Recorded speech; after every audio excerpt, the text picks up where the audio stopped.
kick to half forward. Starcevic. Oh, Silvani! It's been rumbling away for 119 years. On battlefields that still bear the scars, there are relics and reminders of this fierce suburban animosity. The greatest and most enduring rivalry in Australian sport. They're starting already, Kernahan and Kelly. They don't play AFL matches at Victoria Park and Princes Park anymore. But for generations of Collingwood and Carlton fans, these will always be home.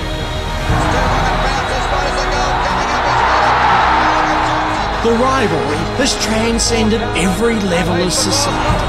It's caused riots, fueled hostilities, split lifelong friendships. And it has provoked some of the most controversial and passionate games of Australian football ever played. Look at that!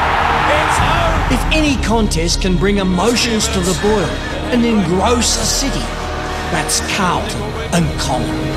Max Browning takes it back to shoulder, that's a goal! Oh, what a goal! Tonight, two proud teams run onto Australia's most famous sporting arena. And behind them, over 100 years of tradition that make this the longest standing rivalry in the Australian game. And what a night it is for the Collingwood faithful, the unfurling of the flag. Collingwood, they do it bigger and better, don't they? Look at this giant flag, like the Olympic big flag, with Mike Fitzpatrick there, Tony Shaw, the premiership captain from 1990, so many dignitaries, Lou Richards out there, and the president of the Collingwood Football Club, Eddie Maguire, who's done so much for this team. Black and white everywhere here tonight, and have a look at this, the giant AFL premiership flag being unfurled towards the top of the scoreboard here on a magnificent night at the MCG. There is black and white everywhere, and that's Simon Prestigiacomo, who personifies the Collingwood spirit with the flag hoisted proudly high in the sky here in Melbourne. Fair to say it's a far cry from the Gold Coast. Away we go, Friday night football clash of the top two. One down by Warnock, Swan out of the middle. First kick down towards half forward. Dawes, who's in splendid form. 16 hand passes last week. Led to the race, but stolen away by a teammate. Blair Brown reaches over the top. Laidler claims the mark. Plus reaches up very high. Didn't want to get it into a reaching contest, Reid. Bad free kick against. Reid asking the question of the umpire, what was it for? Well, you can see what it's for. But I suppose it makes you wonder, do players actually know they're doing it? Almost an involuntary action these days. Grab onto something. Here's Hampson. Comes in, as he did last week, gets the opening goal.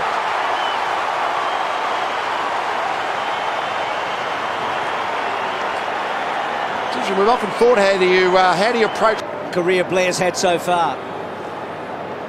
Just the 14 games, the 12 wins, a couple of grand finals. Has he missed that? No, he's put it through. Collingwood, first mark to Blair of the night and first goal. There's a lot of media. A long way clear, Thomas, for around the 50-metre line within a kick of goal. There was a flurry of players, but Thomas just on the bottom of the screen there, he just drifted out, held his ground. Ball might not have come, but if the ball does come to you in that part of the ground, you're going to be very, very dangerous. Thomas has been terrific so far, leads all comers with 4 possessions. Here's Beams, right behind him. This for the lead. They finish up tying the scores. Did it hit the behind post on the full? It did. Let's go down to Tim. Thomas, big fly at the back, not quite. Swan brilliantly done, and Blair kicks a second.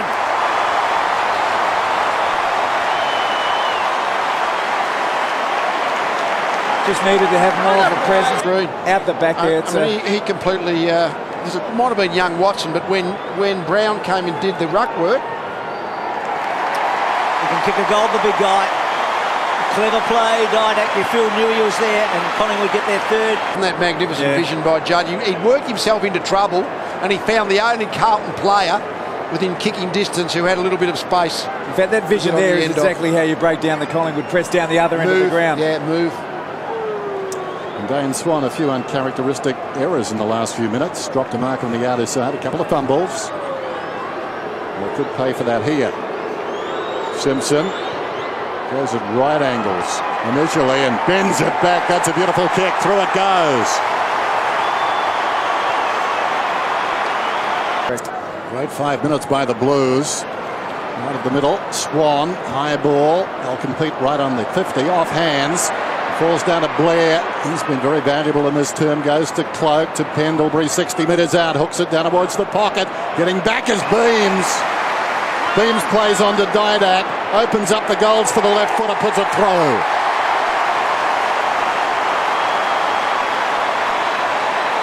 It's just from Didak. 12 months ago, Didak was just about the first Collingwood player tagged. Simpson has been very industrious. Kicks long. Look at this. Garlop in behind the defence. He won't miss like Cracker. Goes in and kicks the goal.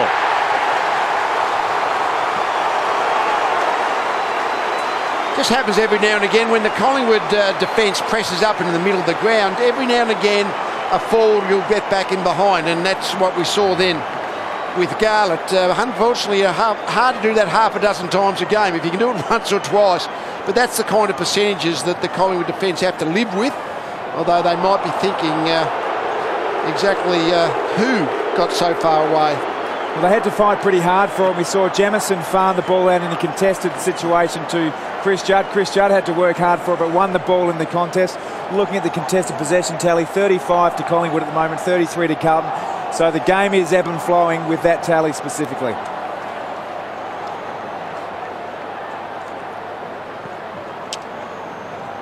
So the lead changes again. Carlton back in front, right on quarter time. Swan, well, great opening term. So for the first time this year, at any break, Collingwood trails. Carlton kicked the first, Collingwood got the next three. Carlton have come back really strongly. Yeah, well, they're extreme height deep. Carlton is rowing Collingwood and a little bit of ground level speed. That's what their forward line's based around. This Friday night blockbuster at the G. It's 26 to 27. It's the Blues in front of the Pies.